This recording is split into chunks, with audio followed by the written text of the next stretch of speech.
Hey guys, I'm going to teach you today how to properly check your negative battery cable on your 2014 to 2019 Silverado. Mine was bad. I got a new cable in there already, but I'll show you the way how I tested it and how the proper way to test it, and that's with a loaded voltage drop test. So basically what you're going to want to do is you're going to hook your positive lead of your multimeter. You're going to need a multimeter for this, by the way. It doesn't need to be a snap-on one, but just go to your local auto parts store, Harbor Freight, wherever, Lowe's, Home Depot, wherever, and grab one. Doesn't need to be the fanciest one. Probably shouldn't be the cheapest one though, obviously, for accurate reasons or whatever. So you're going to want to hook your positive lead up to your, or negative, it really doesn't matter, to your negative cable at the battery, and then you want to hook up your other end of your cable. I did it on the alternator. Make sure you clean a good spot on your alternator. If you do it on the alternator, you can do it right at the connections of where the ground is. For the cable, you got one right there, that guy there, right underneath your manifold. Best if you do it when the engine's cold, obviously, and then your other one's right on the frame right here. I took the inner fender liner out, it's sitting over there, just because for ease. Made this job way easier, but you can do it there, or you can just do it up here. It shouldn't really matter, either way. And basically what you want to do is you want to take your multimeter. I put it on the windshield because you're going to want to go inside the truck to load your negative circuit. Put it facing the windshield so you can see it from the inside of the truck. And then you grab your key.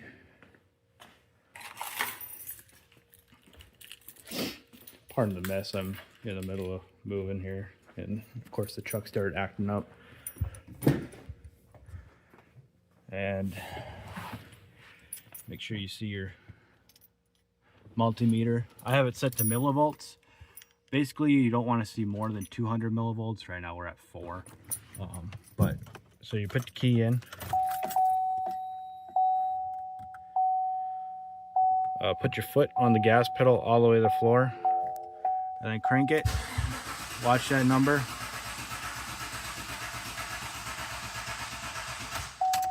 So we are at 140 millivolts, which is acceptable. You don't want more than 200. It's a little high, but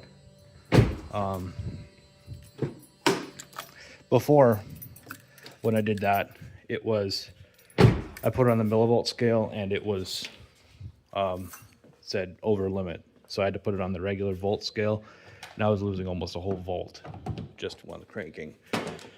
And the symptoms I was having was when I would turn the wheel into the parking spot or something, basically hard steering maneuvers, low speed steering maneuvers, where your power steering is going to be seeing the most load.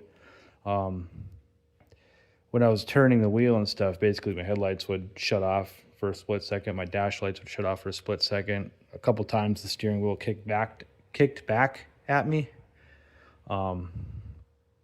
Obviously not something that you really want to do. But so then, I used to work at a Chevy dealer, so I kind of have seen this problem a few times. There's actually a bulletin on it that I have printed off here, and that's how I got that information here. The bulletin's 18NA161. Basically, if you just Google that, it'll come up with this exact thing. This is a list of all the issues that this can cause, and basically there's a few different reasons. Once you check your positive cable, I checked that on mine, it was fine. And the way you check that is the same exact way. Just go end to end of the cable. Same with the steering. All your big huge fuses under here. One goes to the fuse block, one goes to the alternator, one goes to your steering gear, one goes to your starter.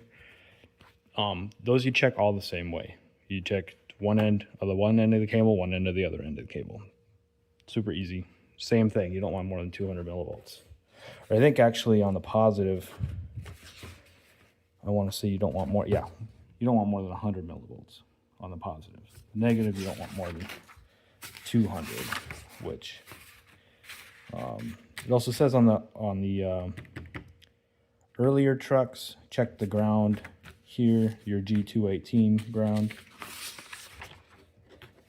and then check for arcing of the battery cable on the starter. But yeah, here on the loaded voltage drop test with a negative cable, you don't want more than 200 millivolts, which mine's at 140 now, which is awesome.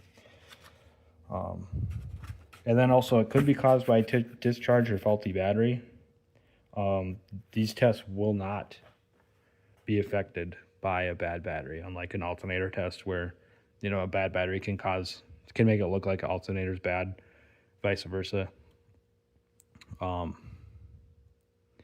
This test won't, because, you know, voltage drop is voltage drop, basically.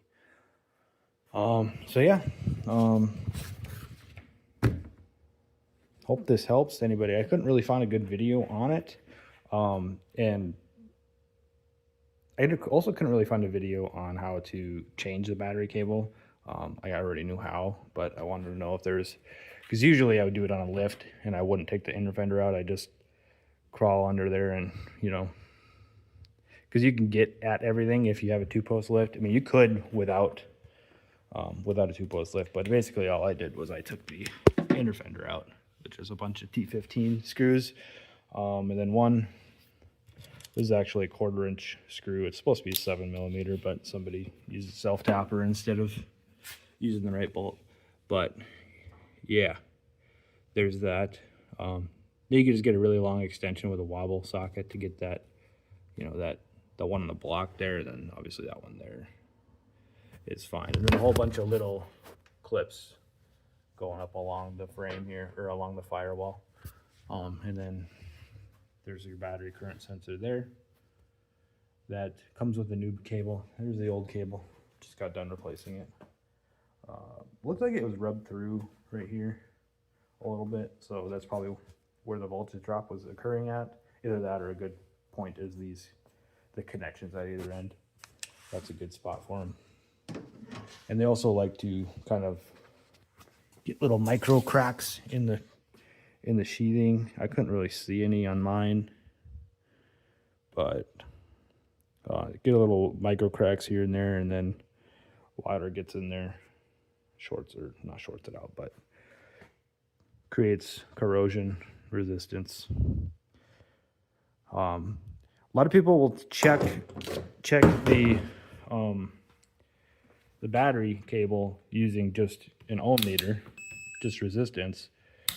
That is not a good test, because only one strand of this wire needs to be perfectly intact for that resistance to read good. Whereas when you load it, you know, one little strand of wire isn't going to carry a lot of current. Whereas, you know, this thick, what is this, 4-gauge wire or something? That can carry quite a lot more current than one little strand of wire. I might cut this open and see if I can see any corrosion or anything, and I'll probably post pictures if I do. But yeah, thanks for watching. I hope this helps. If you have any other questions about this buy style pickup, I know this truck kind of like the back of my hand. It made me a lot of money at the dealer, so I bought one. So yeah, if you have any questions, leave them in the comments. If it's an issue I've seen before, let me know. These things do have a lot of weird electrical issues that once you get the hang of, you know, how to diagnose them, they're not super daunting. But yeah, I hope this helped. Yeah, thanks for watching.